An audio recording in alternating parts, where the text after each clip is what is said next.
The Snow Rocket by Derek Anderson. When you hear this sound, it's time to turn the page.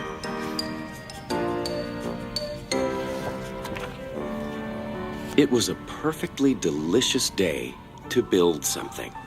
The sun was golden, the air was sweet, and a blanket of fresh snow was waiting.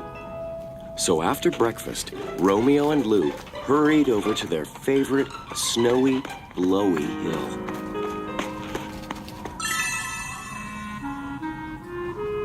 They didn't know what to make, so they just started with one little snowball. Romeo rolled, and Lou pushed. Romeo patted, and Lou smushed. But it wasn't until they were finished that they realized what they'd made.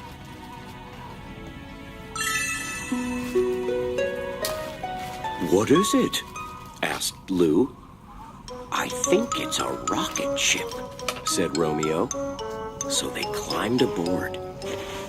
Lou didn't like to fly, but this rocket ship was just pretend. They played in their new rocket ship all afternoon.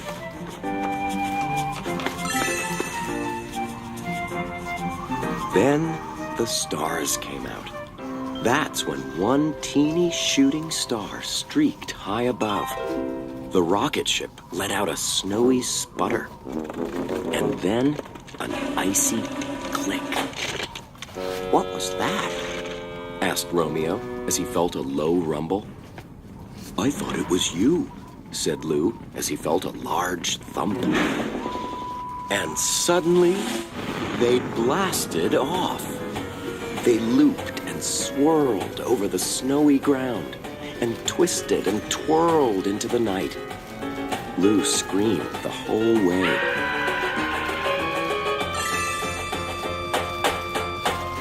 The landing didn't go very well. They skidded and bumped over hills and lumps until they rattled to a stop on a weird new world.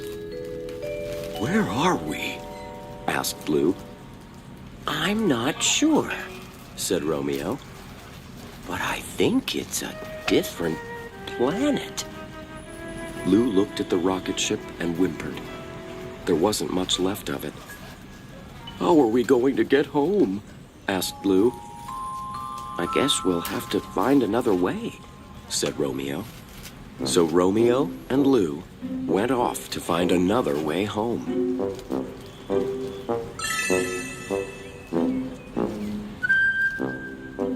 They soon got lost in a strange forest.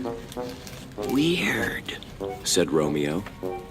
"These trees don't look anything like the ones back home," said Lou. They were relieved when they saw another penguin and polar bear. Romeo and Lou hurried over to ask for their help.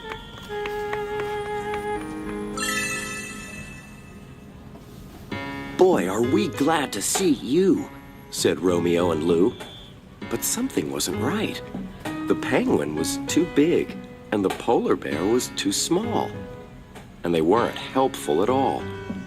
When Romeo asked for a rocket ride home, the big penguin said, "Well, what?" And the little polar bear didn't say anything.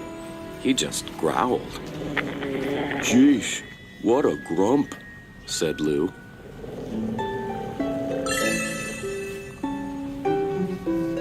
They tried to find someone else to help, but there weren't any other penguins or polar bears. They spotted a seal, but he wouldn't even look at them. "Is he spitting at us?" said Romeo. "How rude," said Lou. They even saw two walruses, but they were busy ice fishing. "Don't they know that's not ice?" said Romeo. "Silly walruses," said Lou.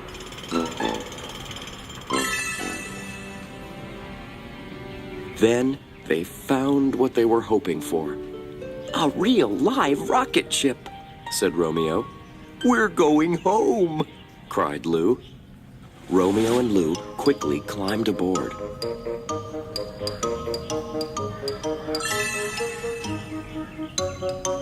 But before they could blast off, they were chased out by a school of angry fish.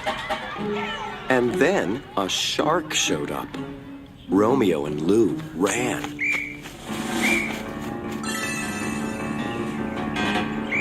The shark chased them down a bumpy hill and over a long, rickety bridge. Romeo and Lou ran for as long as they could. And when they didn't see the shark anymore, they found a place to hide. Romeo was still huffing and puffing when Lou began to sniffle.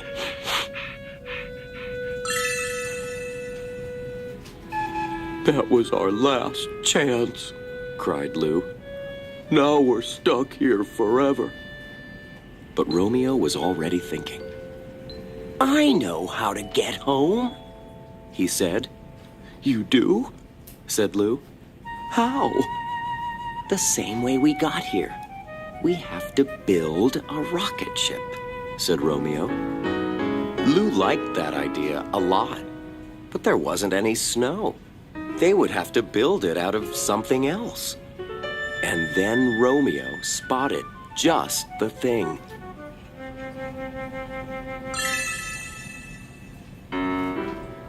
It wasn't perfect.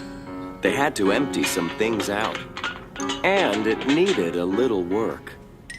So Romeo folded, and Lou gnawed. Romeo scrunched, and Lou clawed. And when it looked like a rocket ship, they climbed aboard.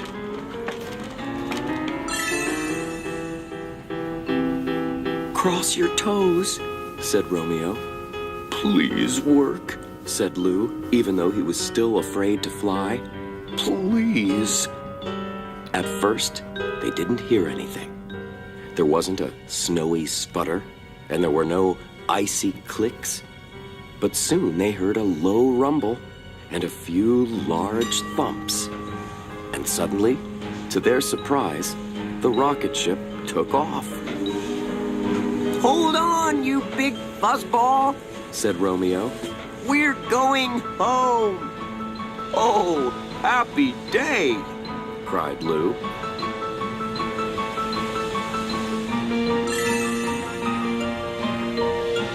And as their rocket ship swished and swayed in the starry night, Romeo and Lou smiled all the way home.